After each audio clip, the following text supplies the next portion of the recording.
can let people in.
Michael, I have it down as March 10th. Is the outboard presentation, Could be. Could be. not next week, the March 10th. Could be. It's possible. I get my dates mixed up. Can I have a Bible? Anybody? Thanks for standing in for me. While I played hooky. Oh, I for 10 weeks.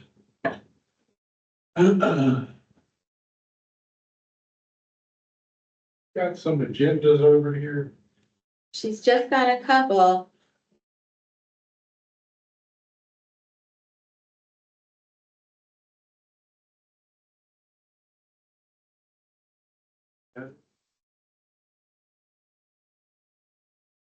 That's the last one. I didn't get mail. You didn't? No, Uh-oh. What, it didn't come for you? no, it hadn't come, so I was looking I for what I got it. referred to during the meeting. Oh, Yeah, well, the part I was looking for is not really the agenda, but all the documents. Here. that come after it. here, you can have mine. I just wrote something down. That's the whole Thanks. packet. March 10th is. Okay. Gave those out. I mailed it though. Thank you. Sticker. You'd like an They'll Orange come County tomorrow. sticker. They're waterproof. I don't know, Oh, there Michael weren't got his. There mail. weren't any mail today, that's what caught Something you you. wanna put it on. President's Day. Yeah.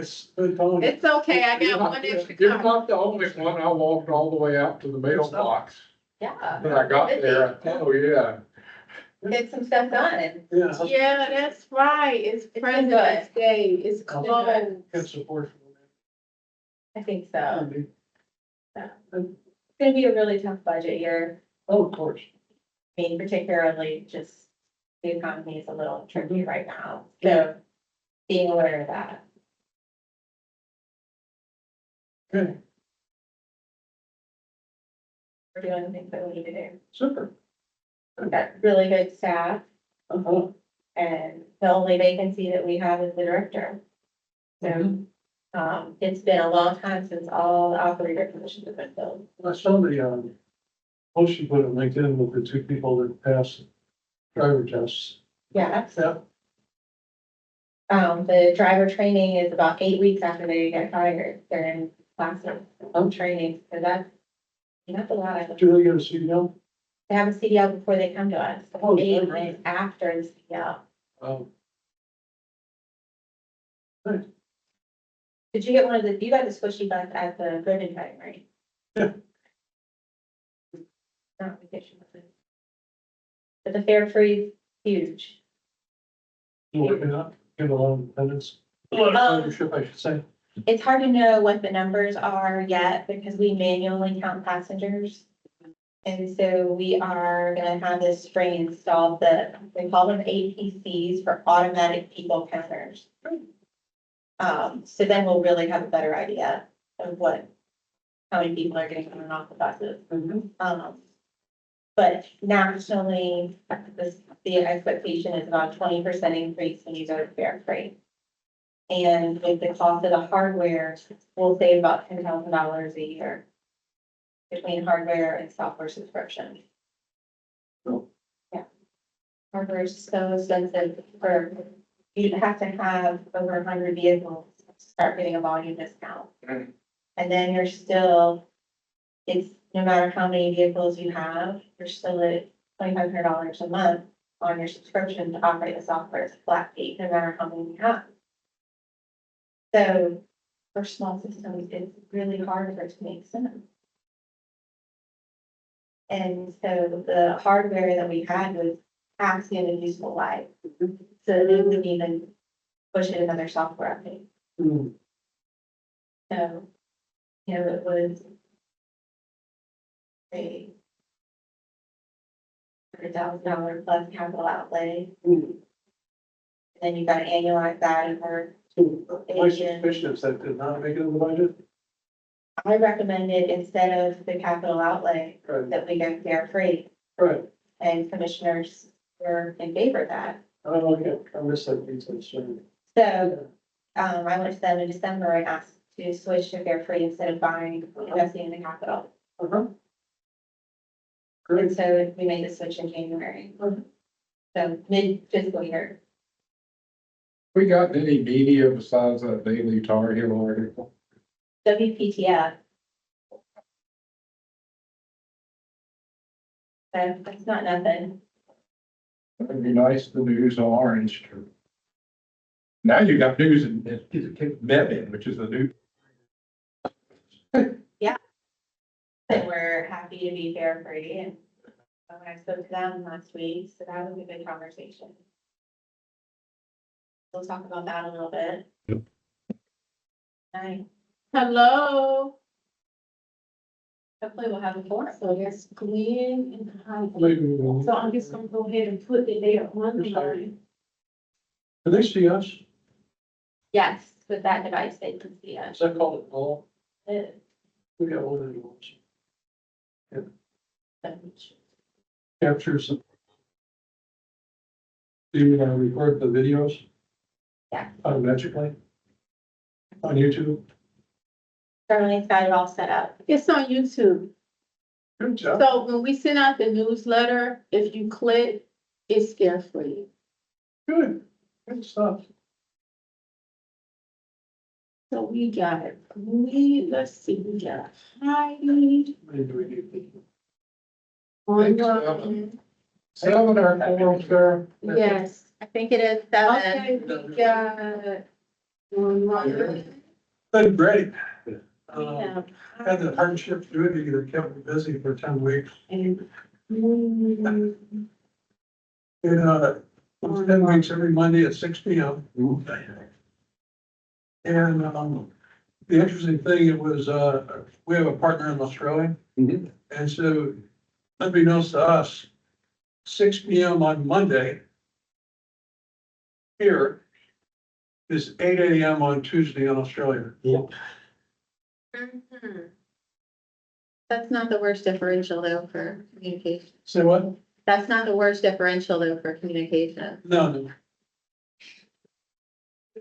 You've had some experience with that, haven't you? With overseas? I'm just recalling what I saw on your LinkedIn profile. we need one more person.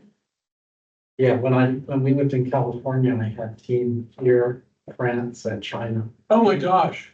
and there was no time. There was just no. So what did you do? We alternated bad for different locations. So somebody was always in the middle of the night. But what did your firm do when you were there? Oh, I worked for Syngenta, which is an agricultural company. Oh, wow. So I had labs in those locations, Wow. genetics labs. Wow. Didn't know that about you, of course. It's fun Yeah, was it, genetics for, plants? for plants, yeah. Wow. Are you still a plant guy? Yeah, so we have a facility here in the in the park. Is that what brought you here? Yeah. Wow. Yeah, I was a big user of a molecular biology lab here. Uh-huh. And when the leader of that lab was retiring, I got invited to come here. Good evening, everyone online. We're waiting on one other person and then we'll have quorum.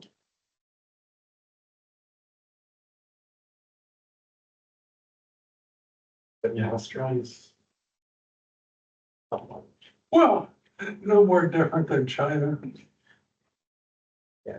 We also have a partner in, Qatar and one in Korea. Yeah. Yep. Nashville has gotten full of Australian singer-songwriters. What comes every music star. Amazing. Are you keeping up with them? So they go to my conferences, they go to Nashville, and every third singer has an Australian accent.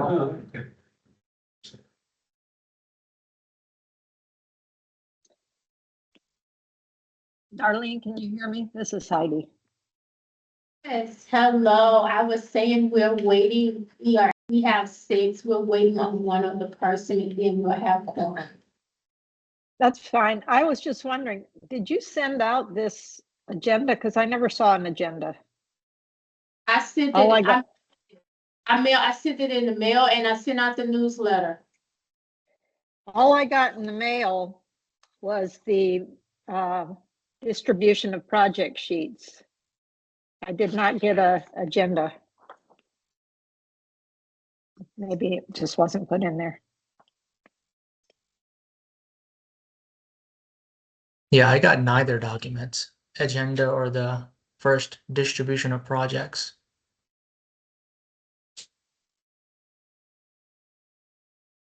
No, I received it. My packet.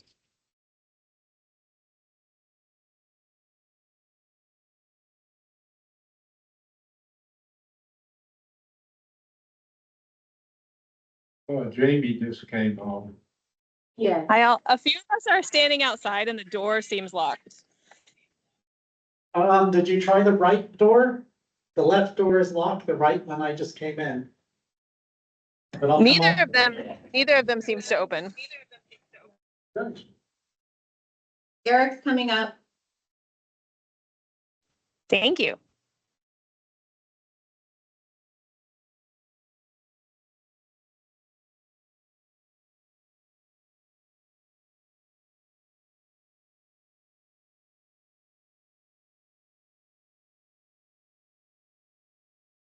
I can see him sitting in the front row at Carolina Duke Women's game in Durham 2 years ago. I don't think I have the minutes.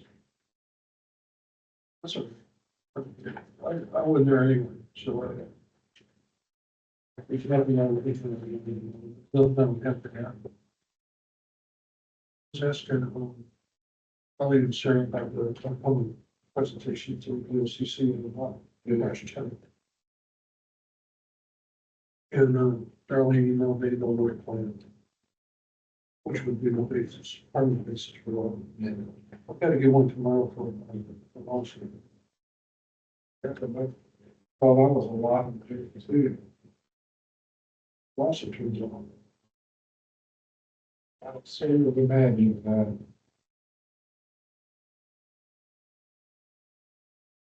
Oh, my gosh. You're all huddled up around the fire out there.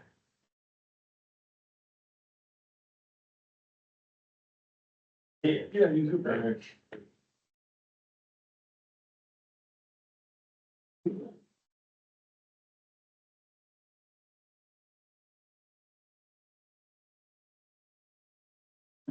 We can. Yeah, one down, one shall we do first? So shall we call the meeting to order? Ah. Meeting is called to order hereby. Are there any considerations for additions or changes to the agenda? This is Heidi. As I mentioned, I did not get the agenda, nor did I get the minutes from the December meeting. So I'm wondering if we can I mean, if other people all got it, that's fine. I just won't vote, but I didn't see the minutes. So I can't really vote on them. Thank you, Heidi. You see the agenda being presented through Teams meeting?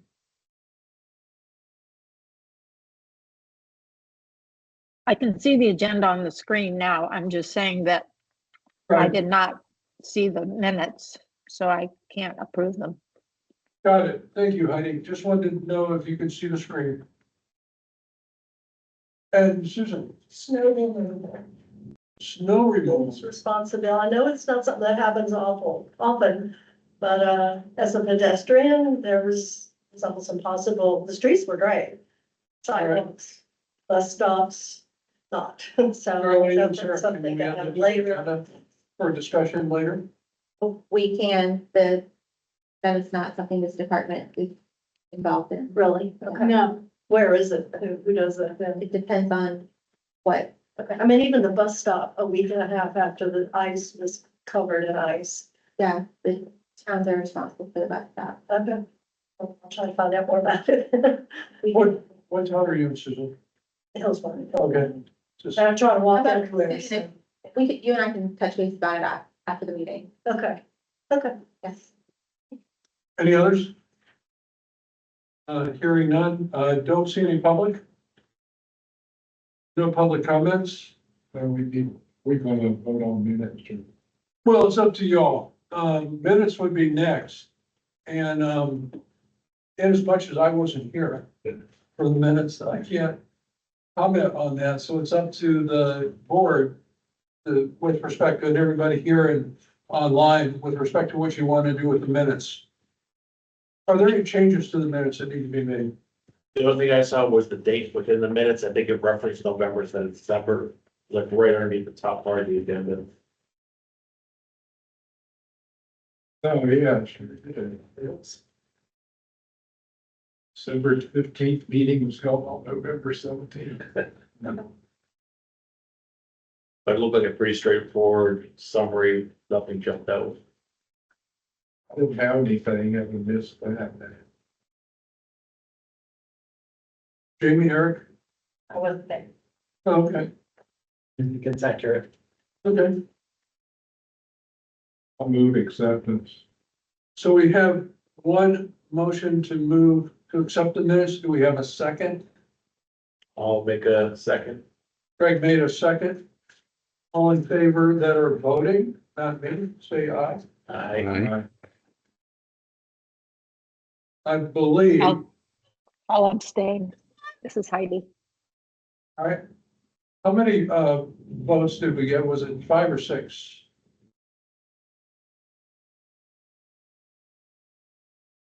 Four in here and one remote that I heard. Three remote people removed. I heard one vote affirmative. How many do we need for a quarantine? We got 4. Then, The vote carries even if it's 1 and 8 abstentions. there you have it.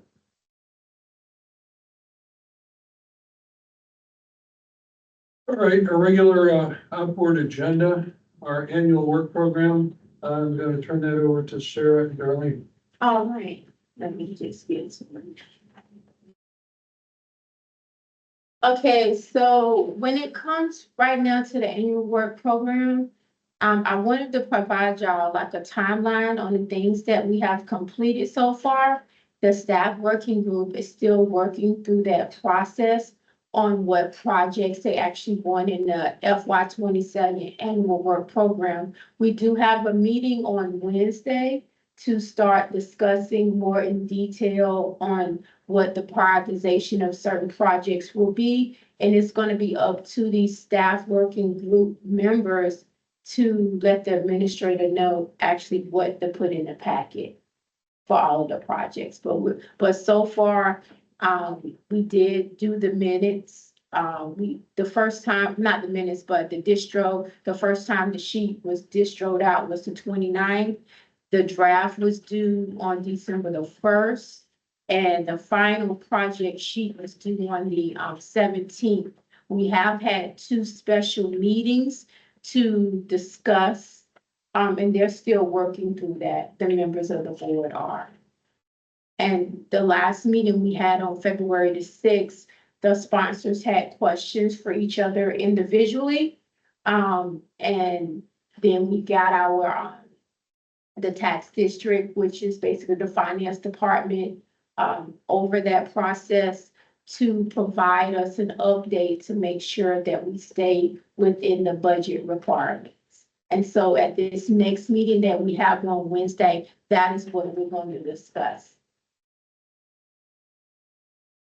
So that's why we don't have anything right now for you.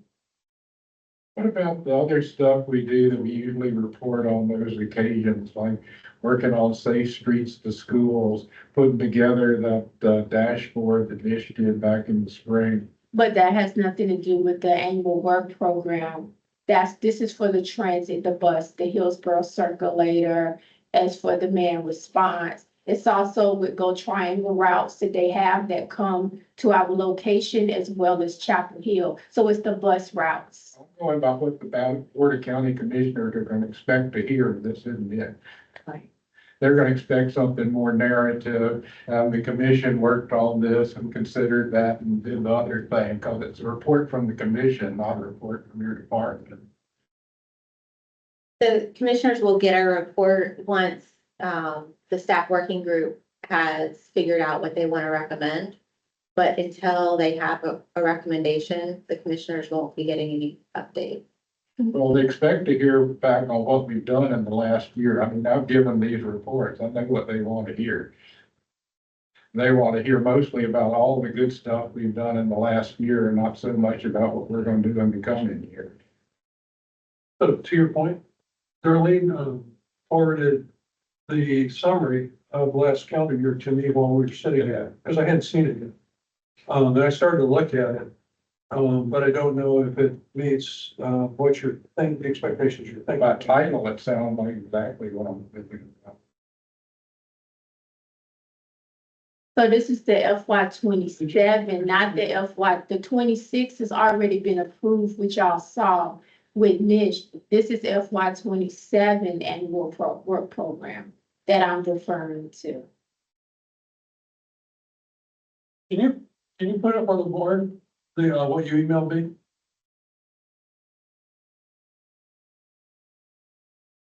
So What's the annual report and work plan? this is, what's on the agenda is the annual work plan for the transit tax district for the coming fiscal year. Right, That's what we've been working on. right, And so what she's gonna pull up is the memo right.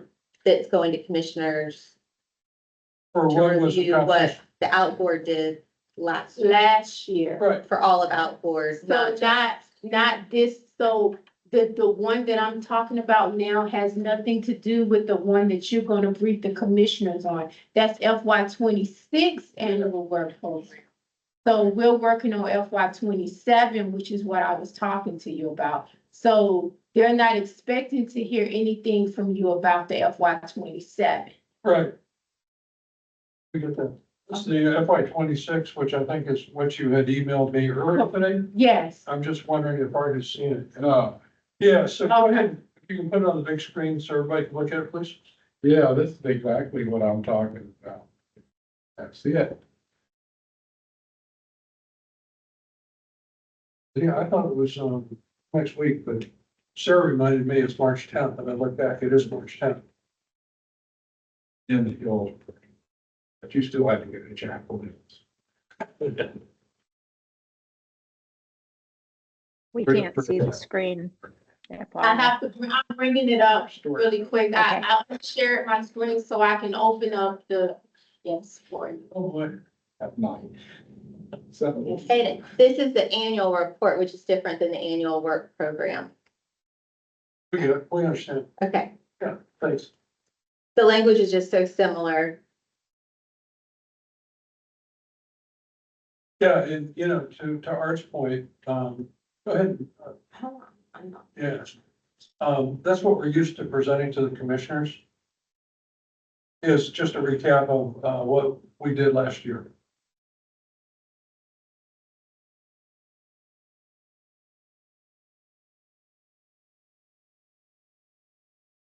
There you go. And you can just kind of scroll through it, so without it, I don't expect anybody's gonna speed read it, but just so that we get a notion of the contents of it.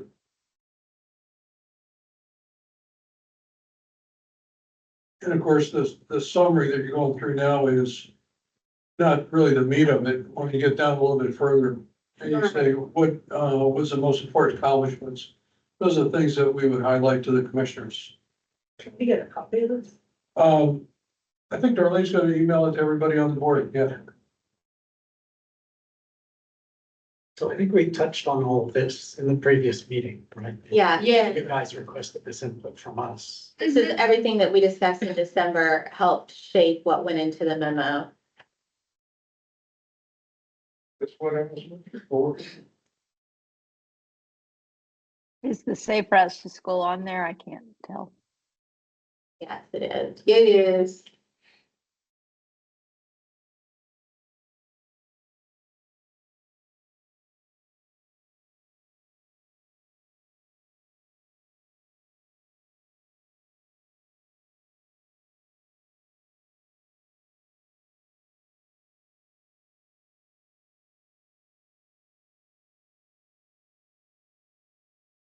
So, on point number 6, I was, at the APB meeting, the commissioners meeting last Tuesday, and delivered the report from the Agricultural Preservation Board to the commissioners. And the lady who was on the Parks and Rec Commission program, and I was gonna leave a mark because I think he was there, he might have heard it with me. She mentioned that she was, wanting to work with the Outboard on those matters. And I don't know, Sarah, if that resonates with you, if you met her, Darlene, if you guys have met her yet? Or know about the relationship. Let me put you The Parks over. and I'll bring my phone over. It's Sherry Apple. She's not able to get online or something. Hello?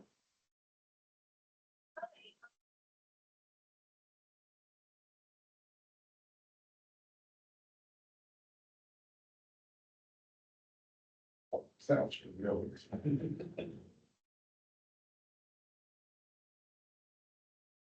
Okay, Sherry. We're looking right now. When we were at the, when I did the APD presentation, the Parks and Rec, Sherry was talking about collaborating with us. Do you remember? Yeah. Okay. All right.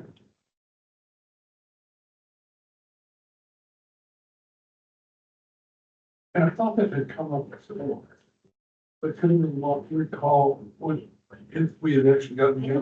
CU is requesting to join the meeting.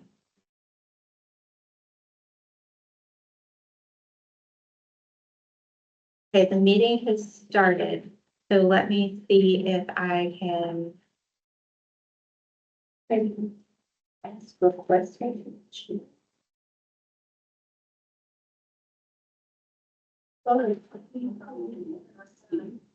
And scroll down.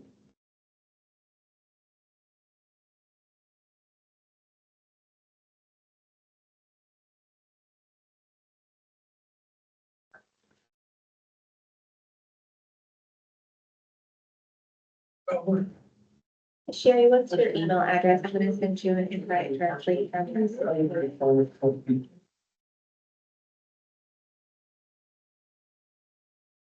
What do we got for this? Oh, yeah, that was the, Yeah. Some chance of a Thursday meeting. So you got it? It's gonna be a Thursday meeting.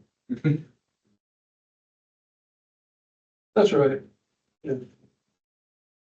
I had the day right, was the 15th of Thursday?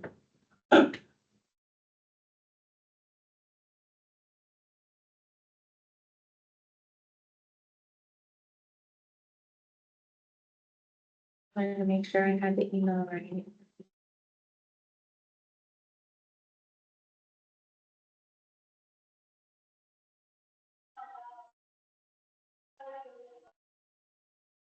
Got it right here. Can we go ahead and continue? the meeting?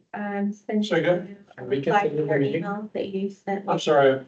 Can we continue the meeting? Yes, well, Do you see that? Or we email? need Sarah? No, she was just trying to get Sherry on the. I think we can continue the meeting. Absolutely. Thanks, Eric, for asking that question.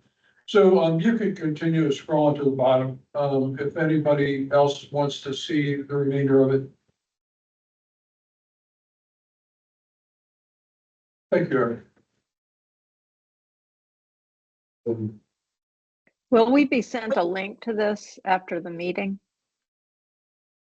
Yes. Okay, Thank you. Okay,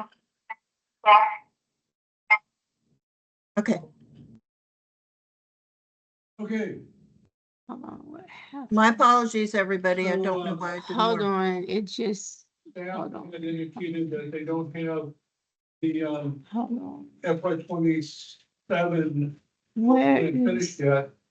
The next subject would be the pedestrian. Which I would hand over to, again, Sarah and Darlene to brief us on.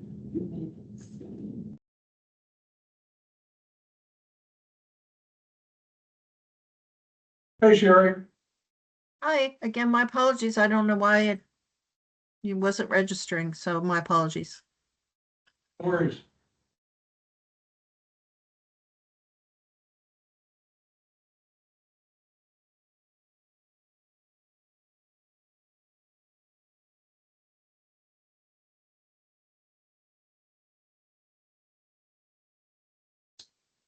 okay, so, we have the North Carolina, pedestrian call for safety projects. And this is a small funded target for improvements that's run by the state. And the goal is to, make it safe for people to walk, especially where pedestrian and crashes are most likely happening. I don't know if y'all remember, but I sent out an email last year asking about projects to submit for pedestrians, and y'all suggested using the safe routes for school process. Remember that? So this is a date to that. So when it comes to the call for projects, the goal is to improve the small urban and rural areas in North Carolina. And so I submitted this before November 14th of last year. I submitted 45 projects, but 36 met the scoring criteria. And the town of Hillsborough also submitted one. However, for potential funding, only a total of 5 projects were actually initially, so it's like initial determination, because they don't have the funding for the other projects yet. Okay. And some of the projects that I use the Safe Routes for School, and I used the US 70 corridor, and I looked at the transportation multimodal plan. So the scoring criteria. So when it comes to the scoring criteria, it's for the local government in North Carolina and not for large urban areas. And so we fall into that category. Now, how is it funded? Which I think I pulled up.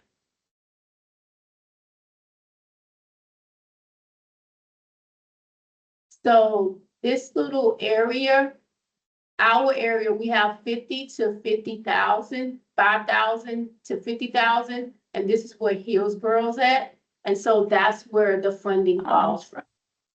Sorry, Darlene, all we can see is the scoring criteria. That's what we have on our screen.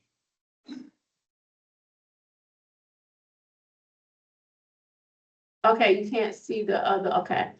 No. Let me.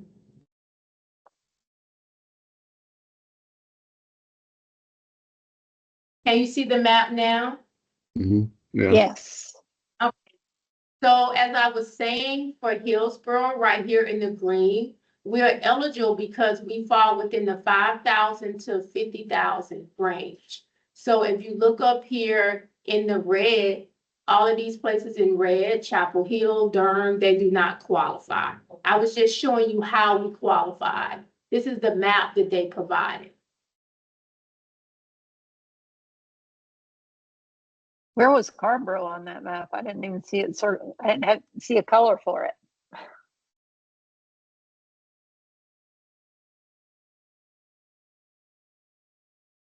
Capitol Hill's in the dark.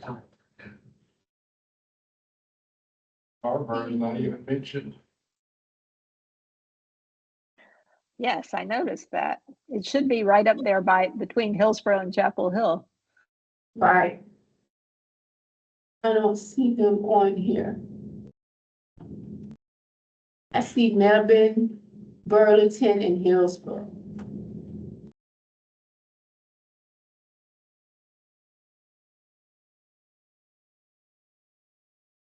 I will have to find out. I'm not sure why they're not on here. Thank you. All right. Because I didn't have any to submit for Carver.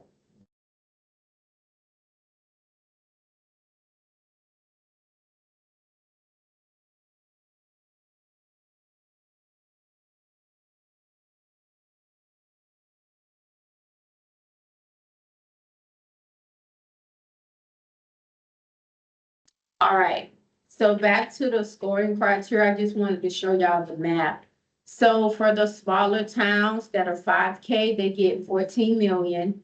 For the mid-size, which is us, we get 4 million. The large, small towns, they get 6 million. So that's between 50K and 200K. Now, when it came to how do you know which group you're in, I just showed you the map just to show you the shaded areas and how we qualify for it. The projects that they're actually looking for are quick ways to improve safety that require like not a lot of no right of way, can be built really fast, addresses real pedestrian safety problems such as sidewalks, the curbs, better lighting, maybe traffic signals for pedestrians, and crossing between intersections. So they determined this by using the data and reaching out to the community. And some of the things that they actually look at is how often are pedestrians hit, how risky is it walking in that area, and whether the community has high transportation needs. And some of the scoring goes off of the pedestrian crash history, like how many people have been hit there before, the exposure for pedestrians, how many people walk here regularly, the crossing distance, like how far does it take to get across the street? That's what some of the things they look at. They also look at the traffic volume, how many cars travel on that road, the speed limit, and whether they can do some construction there quick and easy. And lastly, they look at how close it is near to school where kids are walking. So that's how it's scored. So on this slide, these are the projects that they have initial determined. We don't have the funding yet, but based off their first initial look, this is what they're proposing to us. So when you look here, you'll see the first one is about the US 70, and you see something in there called TAP funding. I put down there that it's the Transportation Alternative Program. And so that is fairly funded, and it's administered by the North Carolina Department of Transportation. And it has oversight with the Federal Highway Administration. And so it does have an application that you have to do. The project can be competitive, and it might require us to have a local match. And the project, it could take a little bit longer to like deliver the maintenance work.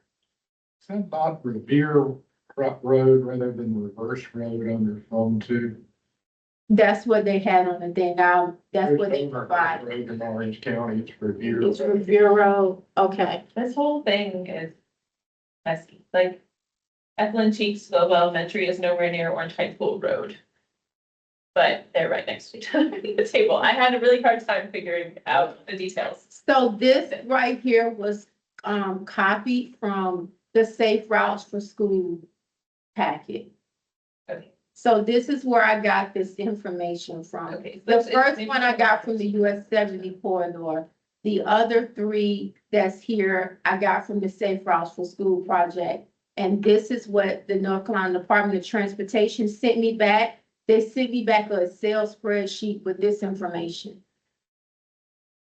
Yes. I'm new to all of this, I'm still learning, but when you say they are, you know, they chose these things, is that? North Carolina Department, yes, of Transportation. Okay, Yes. all right, I just wanted to Yeah, it clarify. looks like everything just got copied. Got the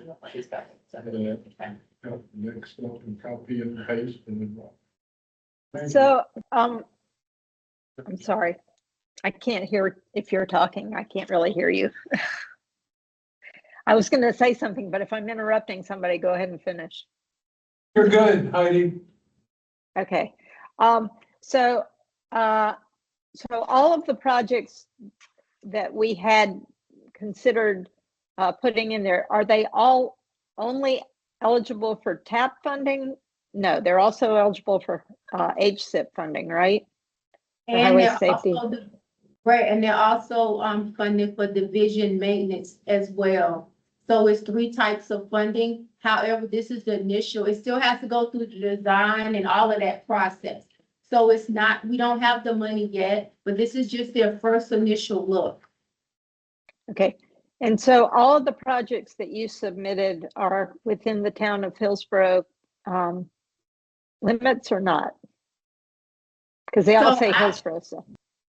So I submitted from the Safe Routes for School, everything within Safe Routes for School that was at a high level, all of the schools, I submitted that. I also went and submitted a couple of projects from US 70 corridor study as well, and I looked at the multimodal. So I submitted projects from those 3 locations. Now, they sent me back a list, but if you remember, I told you how many I submitted. I submitted 40, I think I said 46 projects, and only 36 of those met the scoring criteria. So based out of the 36 that met the scoring criteria, they're only initially looking at the 5, and I just included that one from Hillsborough. And the reason is for that is they don't have the funding. They only have the funding for this small amount right now. What was the timeline for all of this? When were all those 40 projects submitted? They were submitted before November the 14th. I sent out everybody an email last year. Y'all remember that email? And I talked about the pedestrian safety call for projects.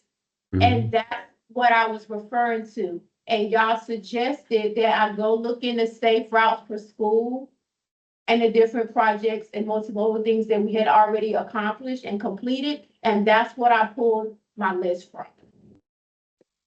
So Kathleen? is this for 2026 or 2027? 2026. Okay. I just have a quick question because I can't remember if I did this or not. Charlene, did I submit the crosswalk need on North Churton at Corbin Street? I would have to look. I submitted a lot. I don't remember every single one that was submitted. I Okay. remember that topic coming up. I Yeah. think that it's on there, Sherry. Yeah, I remember that. I thought we talked about it. I just wondered if that's, can we I guess I had 2 questions and this is really helpful, but is there a way that we as Outboard members can take the list that you have gathered and maybe us giving some priorities to them before it goes to NCDOT? Is that possible? Is that in our purview to do that? So basically, when I sent all that email, what happens is they determine if it even meets the criteria. Then they send a list back. So based off what I know, no. So Sherry, I'll jump in here and add, you remember we're working on the bike and pedestrian plan? And in that plan, we've taken a whole lot of projects that have come up in various ways. And those are being prioritized through that plan, with our professional consultants. And, they have helped us set criteria to prioritize things.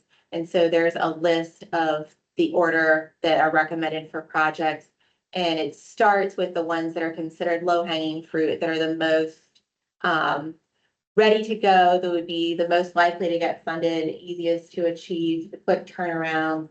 And then it moves into the ones that are going to be harder to obtain and take more work to get ready, and give suggestions of things staff can do to try and get those projects ready for DOT. And then it moves into ones that might be considered harder to obtain, and really stretching objectives, ones that would be really more difficult to achieve, and might be considered, quite a stretch to accomplish. And so it helps set those priorities. And so we'll be talking about those and some examples of projects that fall into each of those categories when we get into the bike and pedestrian plan. And I think that that'll be helpful for you all to see. Well, I guess I'm wondering about this body that we have, the Outboard, and how, since we are supposed to be representing various districts in Orange County, how how is it, we see a lot of these studies and we kind of understand how they've been developed, and Darlene gave a good description of how the PED safety projects were developed. It just seems like we're kind of in a position always of maybe rubber stamping things that have already been done or decided by staff or by consultants or by DOT.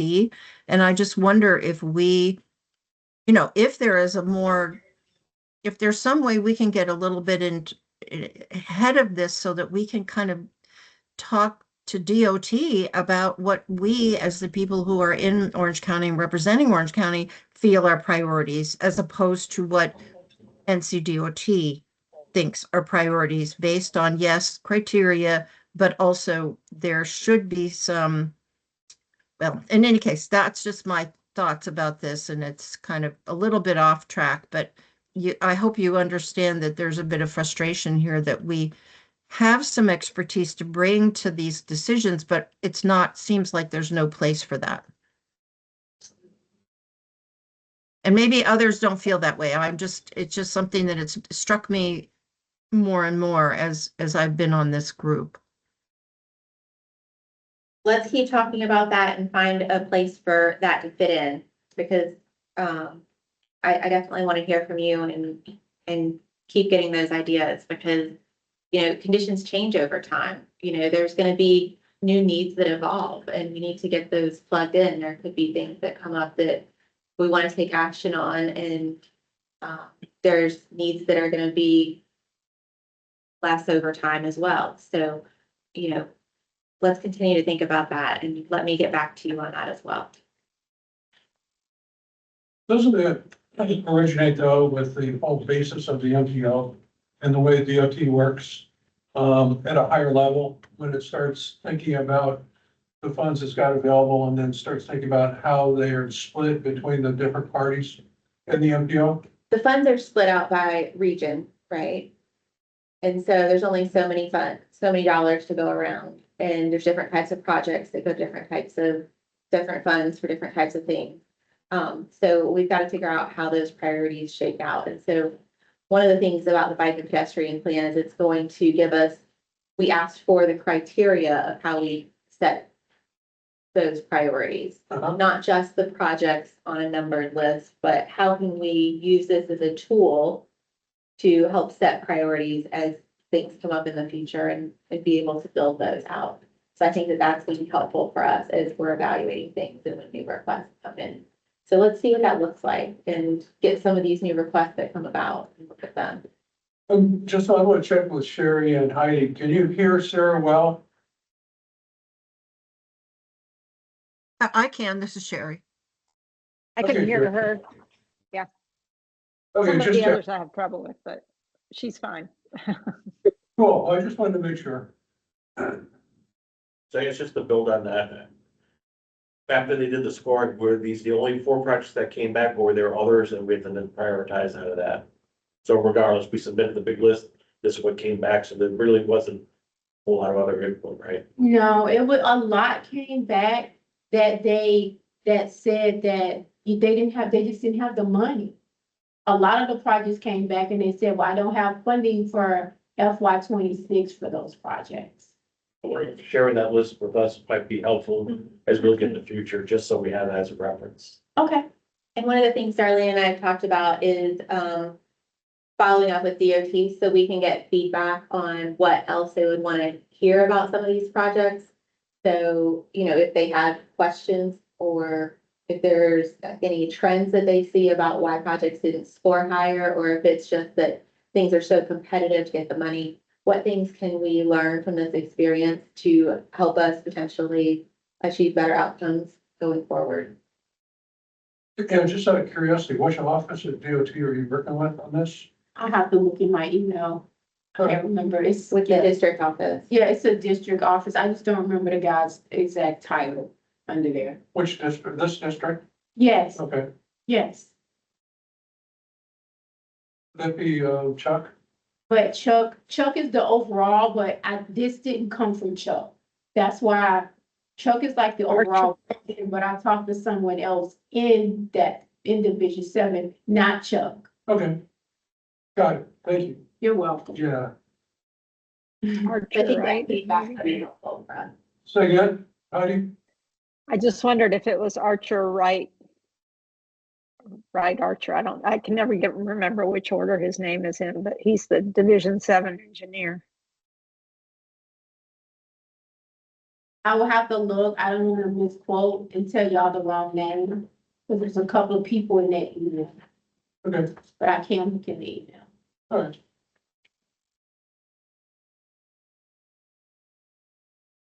So Are you asking us anything about these?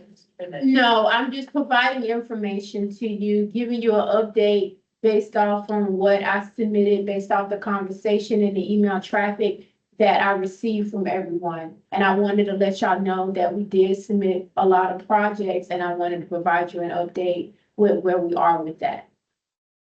I just have one comment on, okay, besides from making sure if you share this again with anyone, that the locations are right, but the speed limit on Highway 70, one of the things that I don't want to get lost is that when they did the Highway 70 corridor study and looked at the speed that traffic was going, the traffic along almost all of Highway 70, except for like a little stretch kind of near 85, cannot maintain the posted speed limit as it currently is. The traffic goes much slower than that because it's not safe.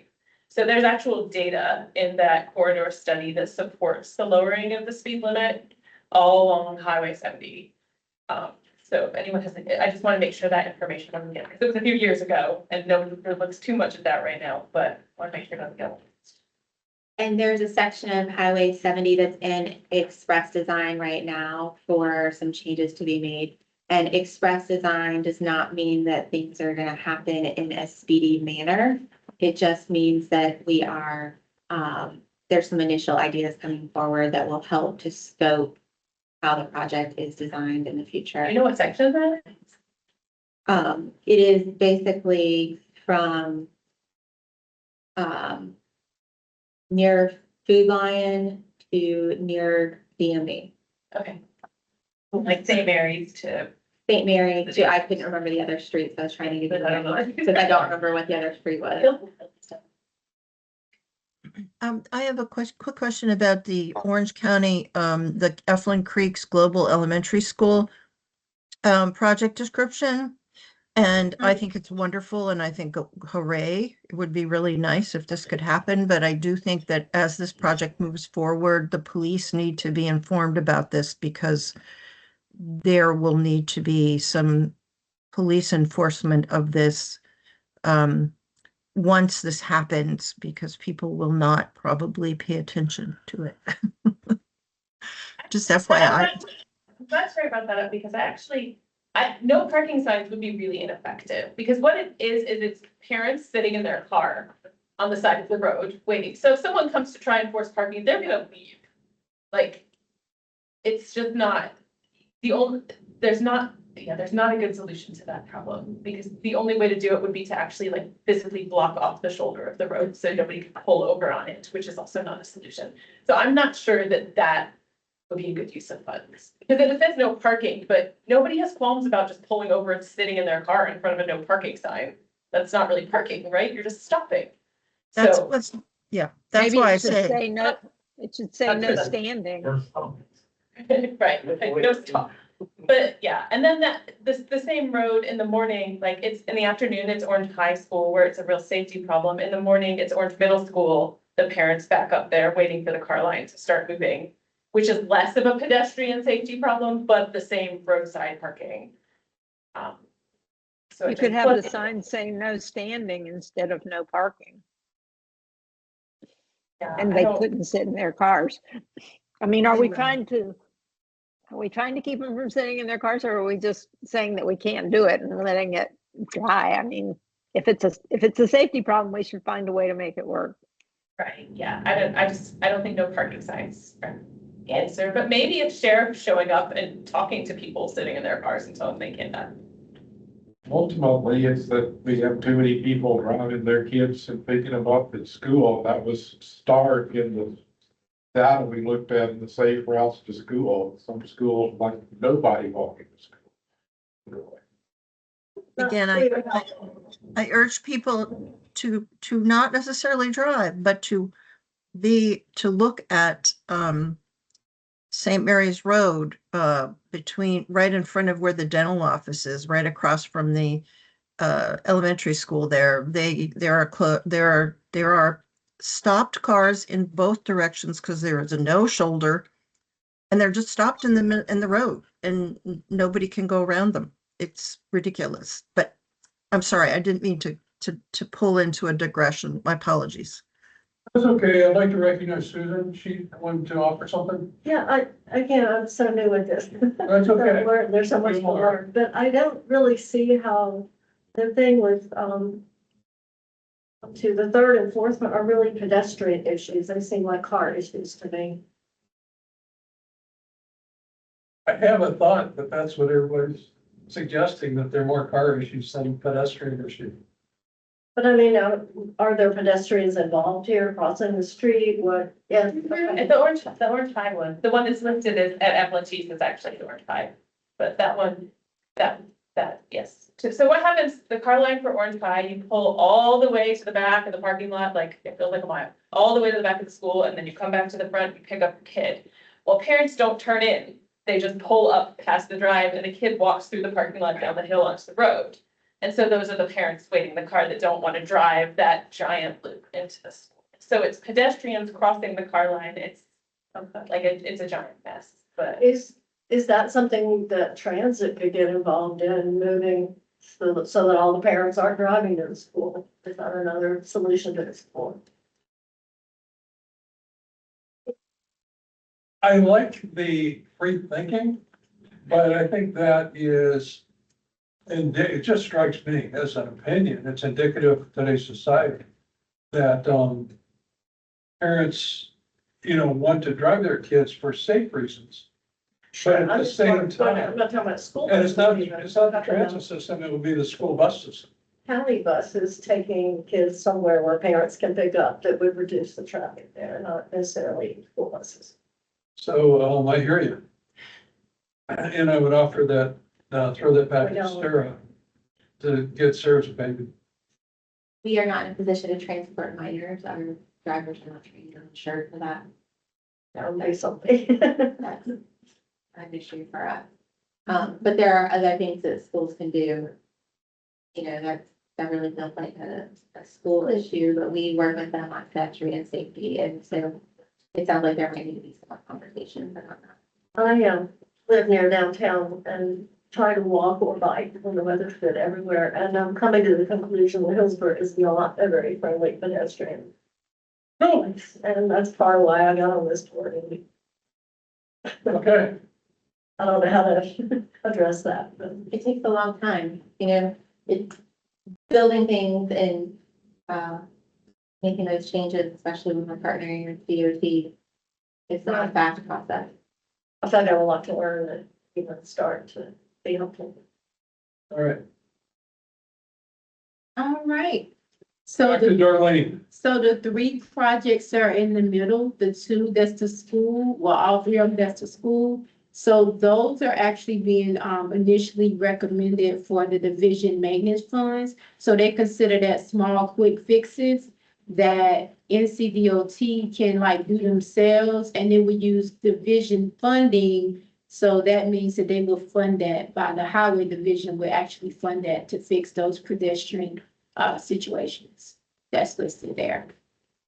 And then the last one, which has Hillsborough, that the highway safety improvement program is more for like a higher crashes and more, and for more complex safety projects.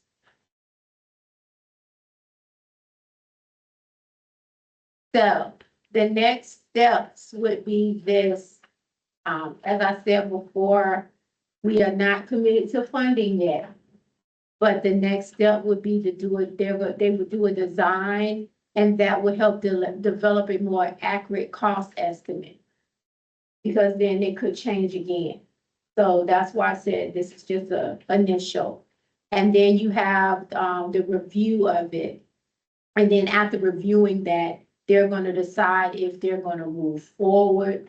Maybe the cost is too high, maybe it requires more information. It could be a lot of different factors, such as maintenance. It might move to another type of safety program. Once they do the design, all of that is going to be determined once they do the design. And then once they consider it for consideration, like some projects could move forward and some projects could move to the next year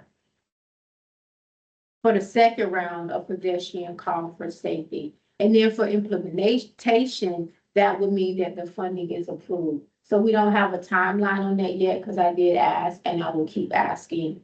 And then we'll have the final design, and that's the engineer part. And that's where the permits come into play.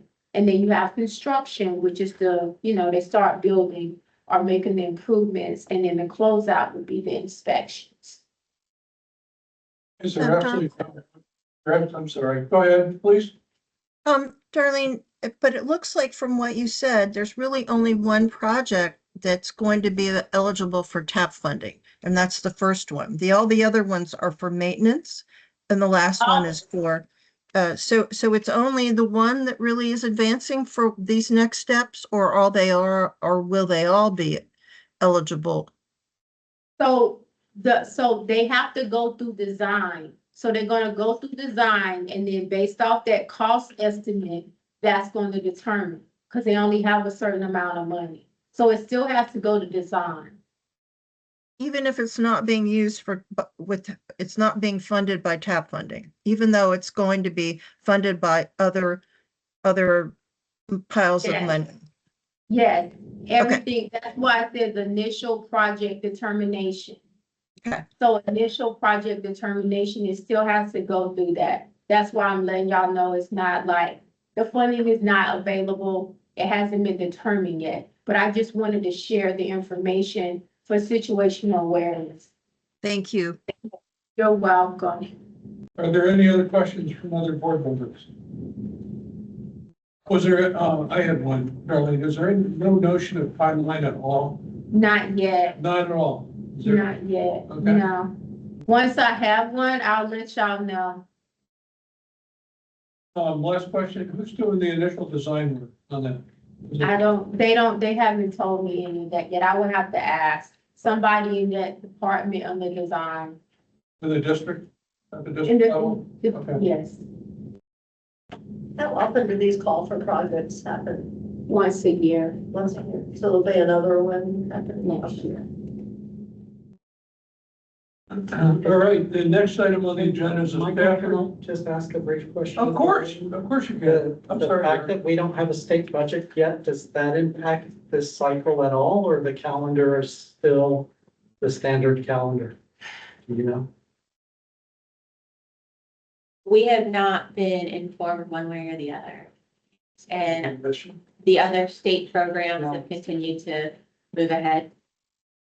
So Thank you. it is what it is. Thank you. The next item on the agenda is a staff report and updates on two items. Mebane route changes and the MPO, RRO and NCDOT. Yes. You guys want to talk about Mebane? Oh, boy. Yeah, Absolutely. okay.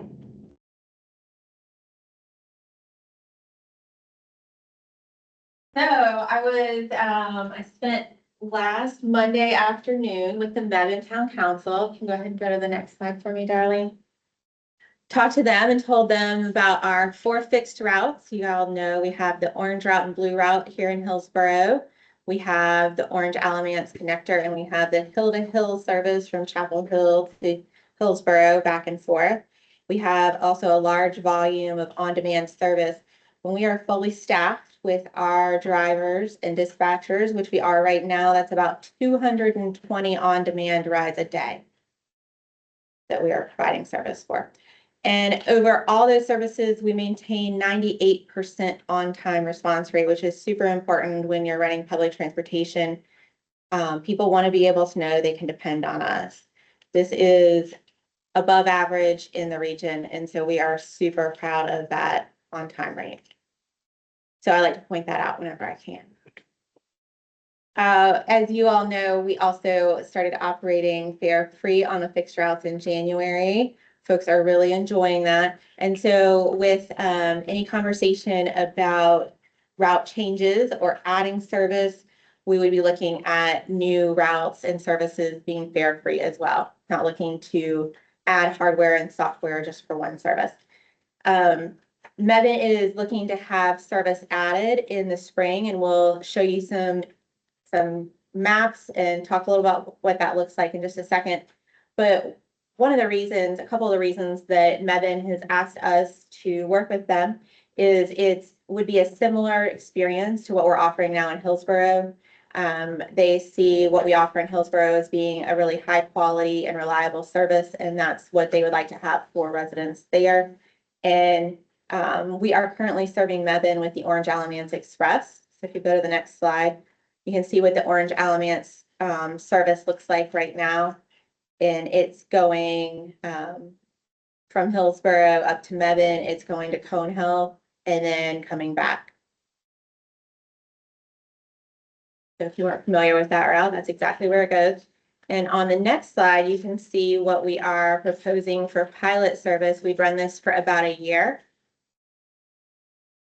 And so for a year, we would run service back and forth between Mebane, and while it is in Mebane, it would do a small circulator route. And during that time, we'd gather data on the financial impacts, the ridership, and we'd really try and work out the federal regional funding splits with the Metropolitan Planning Organization for the Burlington-Graham area. And also be thinking about the transit tax and how that's shared. And doing this, we're currently running the Orange Alamance service 4 hours a day. This would increase service to about 10 hours a day for that bus.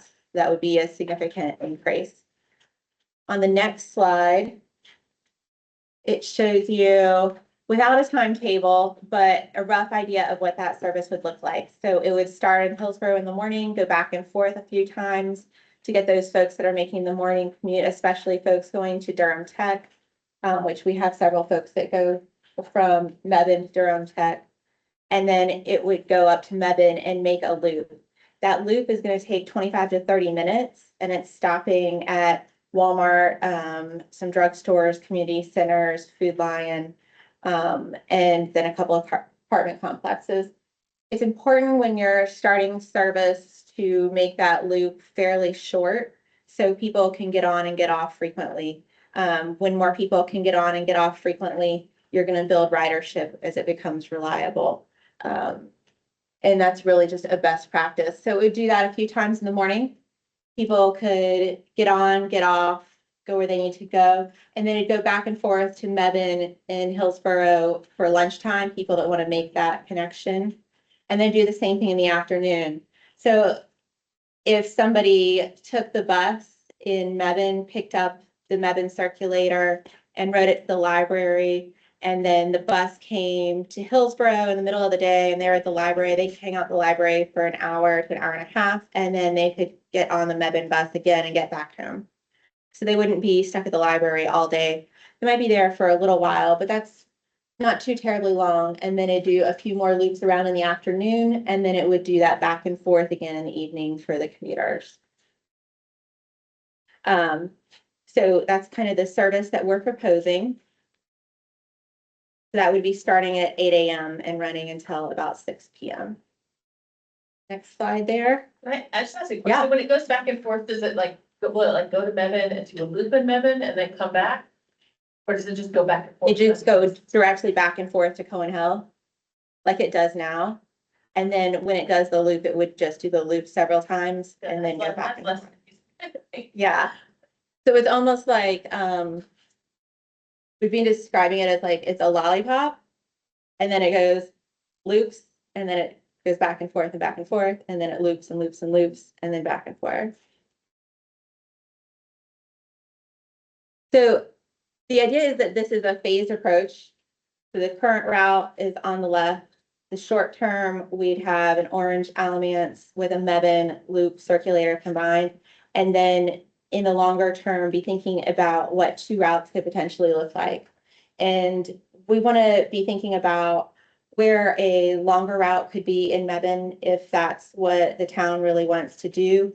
It sounds like there's some energy for that, but we need to talk to residents and figure out what's the threshold between serving a greater part of the town and the time that that takes to get around, where those stops are, and all of those variables, and then what the costs are.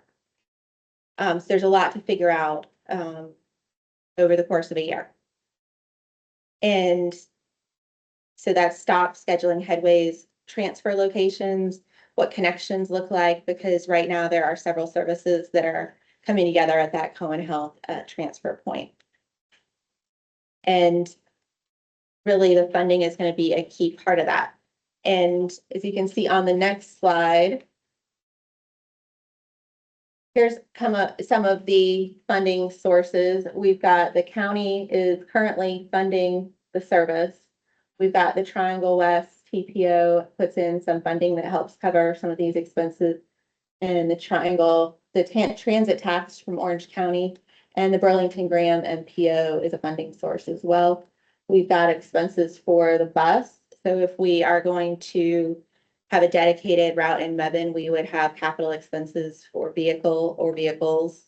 We'd have to add staffing as far as drivers. And then there are expenses related to the dispatchers and things of that nature, overhead for managing those staff.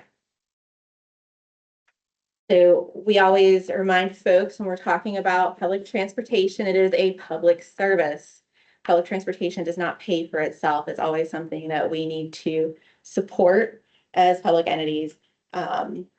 We are fare free. We've talked about that. And so we do have to figure out how we're going to pay for things. And that will be a huge part of the conversation. On the next slide shows a timeline. So shared this information with the Burlington Graham MPO at the end of January. Mebane Town Council was supposed to be February 2nd, but got rescheduled to last week because of the snow and ice. With you all today and with the commissioners on March 5th, and we are deciding if we are going to hold a public hearing that date or if we are going to hold a public hearing later in March.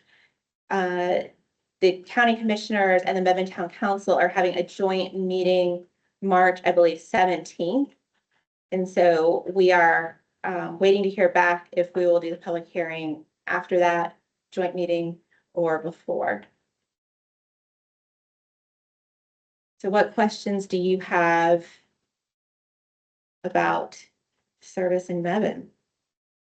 I'm not sure if I understood the ridership. We were talking about this mode of transportation, it was increasing. But if it is, do we have specific goals before we expand? I'm always worried about build it, they will come. Like, is there a trigger that says, hey, when it gets to 60% utilization, and we've established ridership that we add on? Typically, we want to see ridership before we add on. In this particular scenario, the town would be helping us find the funding to pay for it. So we're going to let them drive this more with where that funding is when they're ready to add on and see what it looks like.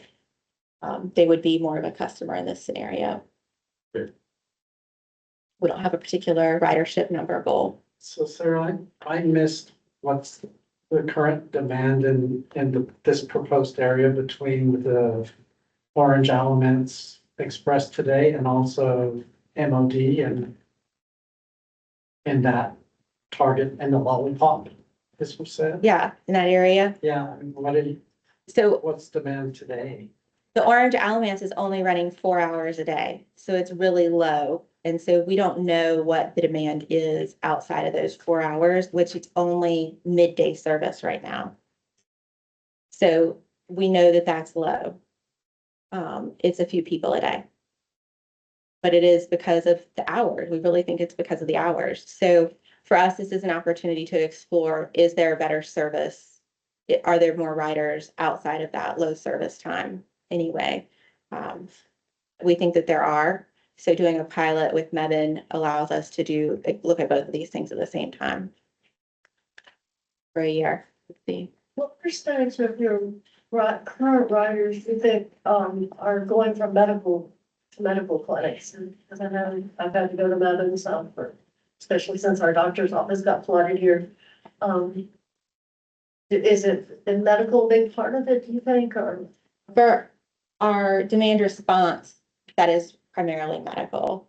For the fixed routes, it's not so much medical. It's a lot of folks going to community centers and shopping. And these new areas that are added in Mebane, where is that just going through neighborhoods more, or where is that going? I see one's going through downtown, but. So we tried to find a route that would be a short loop, but access some of the busier housing areas. And we wanted to make sure that we got to at least one grocery store and one pharmacy and to community centers and also a library. So those were key destinations that we want to connect and give people access to with public transportation. This is Heidi. You said, when you showed us the slide for the funding, you said that, I thought you said Burlington Graham MPO was going to be helping with the funding, but I didn't actually see them on that table. Are they now, or are we thinking they will later, or how is that working out? So there is a formula that comes into play once we are providing service up there. We are getting some money from them now, and that will change once we're providing service up there. I just wonder, is there a way to maybe survey people at those target places, at the grocery store, the community centers? Because it almost feels like we're experimenting, we're gonna build it and then see what happens versus why not get the input? Is there interest? And if there is, maybe get them to sign up on an email list so that when the service is available, you can market to them. Mebane's done some community input, and they've helped identify some of those locations based on the community input that they've done. And they introduced our presentation with some background on their community transportation plan. So they've done some studies on transportation needs and what the interests are in the community. Leverage that on our side. Great point, thank you. I have 3 quick questions. One is, looking at the phased approach, are those additive? In other words, right now we have 1 bus, 1.35 drivers, 0.3 dispatch. And then short term, you've got the same numbers, long term, the same numbers. Are those additive? In other words, to do the short term, will we then have to add a bus, add 1.2 drivers? Do you see that? Or is that this? And Yeah, right. that's up there, Sherry. Yeah, So both of those blue columns say long-term if we had two different routes. So we would have to add another bus and 1.25 drivers and then dispatch and support staff. We would have to add those things you in might, you to might go in want the to, second route. yeah, it might be helpful to have like a plus sign or something next to that. But, okay, thank you. The second question is, um, there have been a number of new little restaurants that have opened in Mebane on that street, one back of the main of 70. I can't remember what that street is. Right. And what, sorry? Play Street. Somebody Yeah. said it's called Play Street. And as we go forward with this, it seems like they might be good people to help with that marketing that I heard before. Even if they have we give a little card like we had with the free bus rides.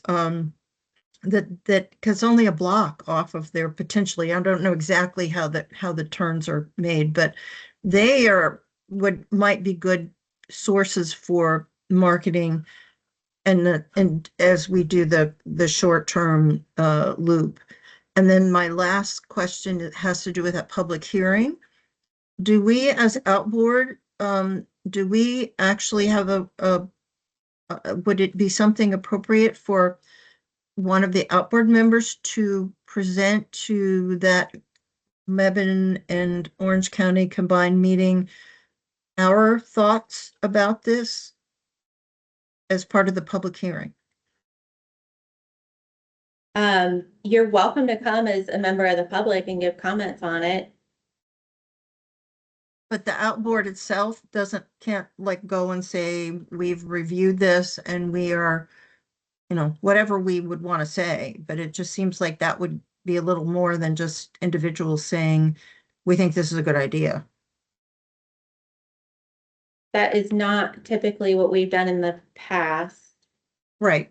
I know that. That's why I guess maybe this is directed to the chair. Is that a role that we might want to adopt so that the public is aware that we are reviewing these things and that we have taken a position in support or whatever the right verbiage is. I think if I may, Michael, if depending on the discussion tonight, if there's some level of consensus, I can include that in my comments if that's something you all feel strongly about. I think just by moving forward, it indicates our support. Well, yeah, and I heard Sherry, and I think that was a good idea. I can't say that it's common in my experience with Orange County for that, but I don't see any reason why we couldn't ask to be on the agenda to give a presentation. Oftentimes, now that I'm thinking a little bit more, that's done at work sessions. And did you say this is going to be a joint work session? It's a joint meeting, not a work session. Yeah, because frequently at work sessions, we have the opportunity to, as boards, have input at that level. So, and kind of along the same lines that Greg was thinking, I was going to ask, and I think you clarified it, the genesis of this proposal seemed to have emanated from Mebane. Yes. Okay.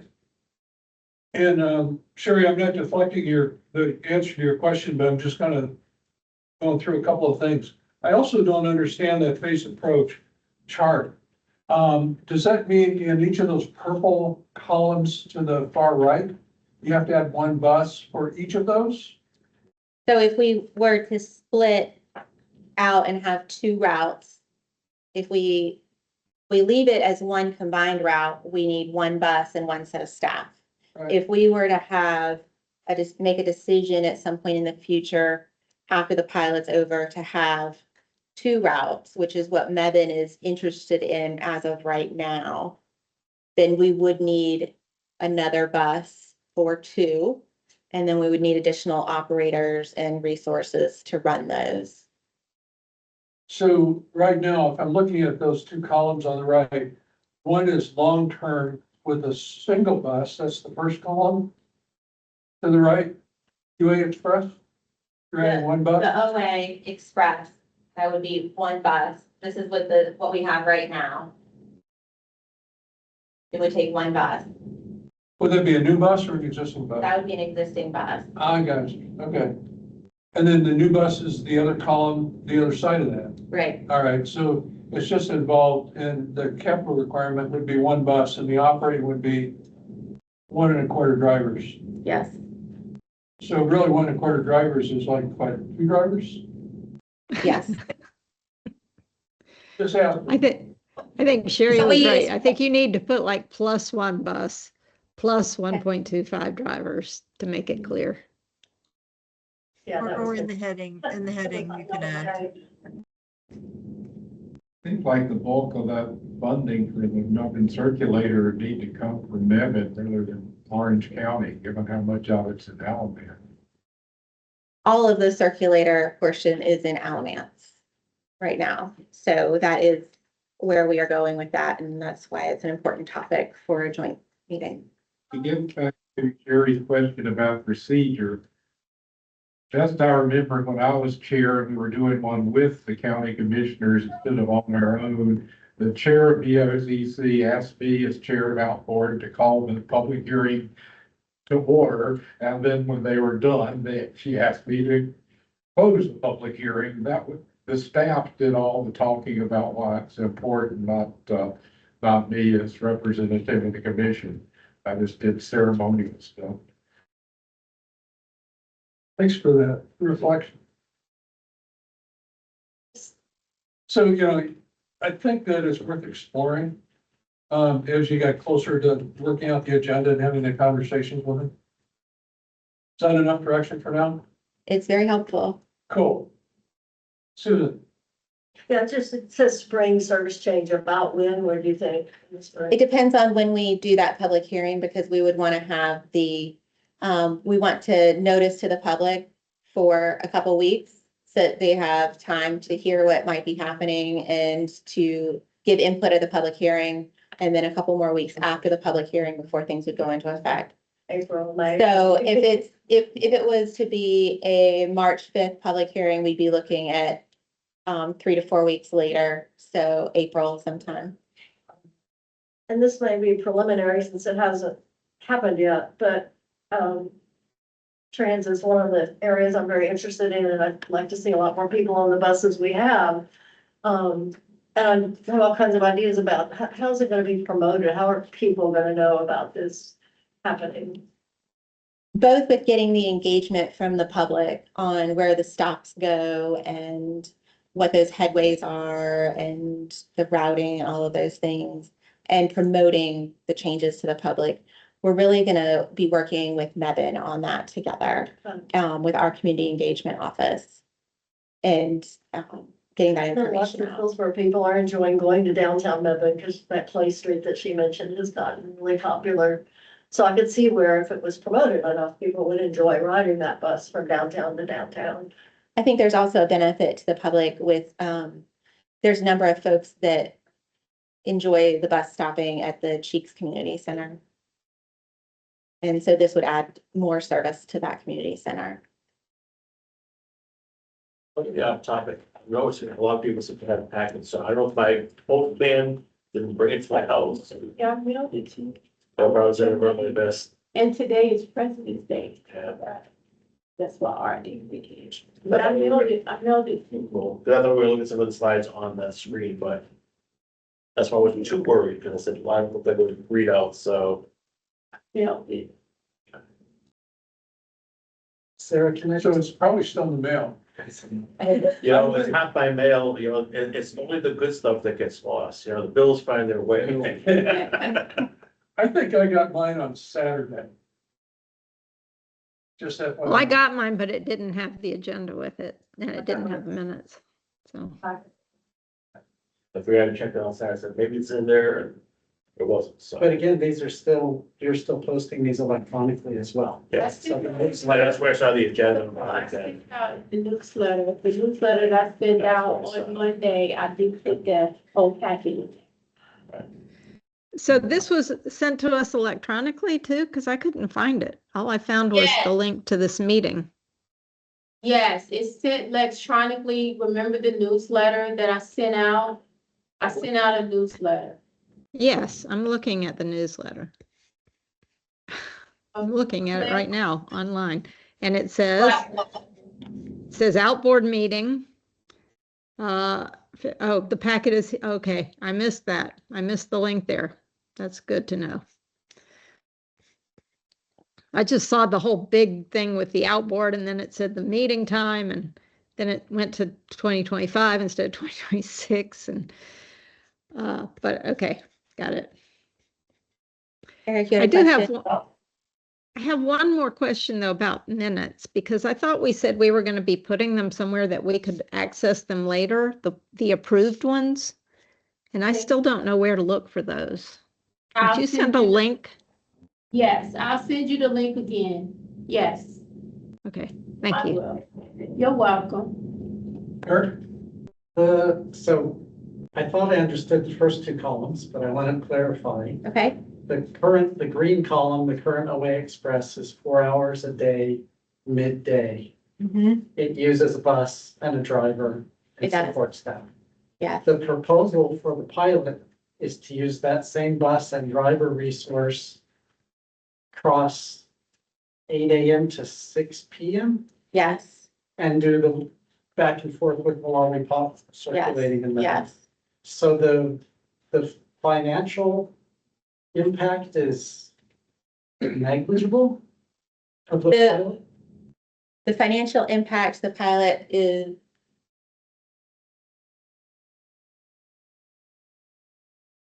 I need that. I mean, it sounds already pretty compelling if, obviously, it's gonna cost fuel and other things, but if you're using the same resources to cover more hours of the day,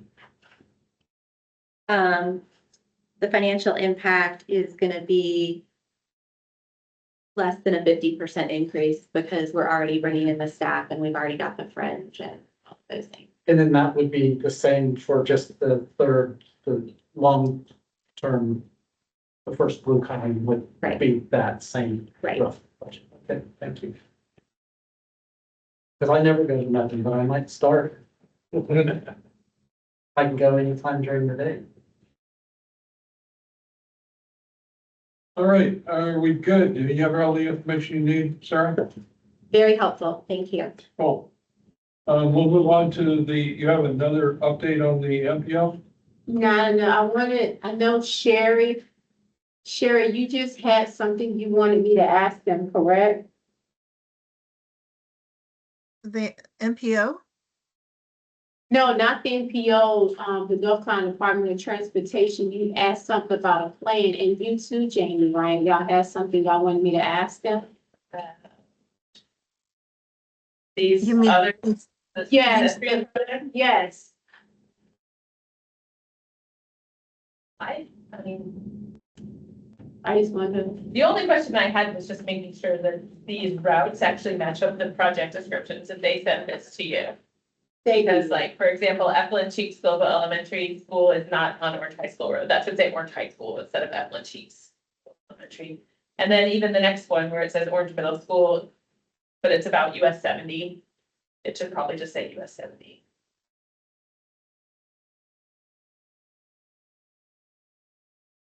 you talking about the first one? The one that says Orange Middle School, Okay, that should just say, that's just US. Because it talks about US 70 from Miller Road to NC. so that should just say US 70? Well, I mean, it's not that far from Orange Middle, but it's not on the same road. So, I mean, it's like in Hillsborough that lots of people use, besides just the people going to the school. I mean, it is near, but it's also near Orange High School.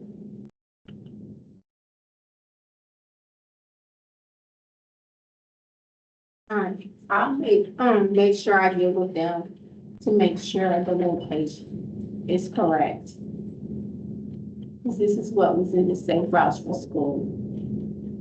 It looks to me like some rows of the spreadsheet just got misaligned when something got pasted, I think. Because, I mean, I've looked at the safe route to school. I mean, this could have been for Orange Middle School and safe routes to school, but I think I wouldn't bill it as a school project because that road is mostly not used most of the use of US 70 in that region is not for Orange School.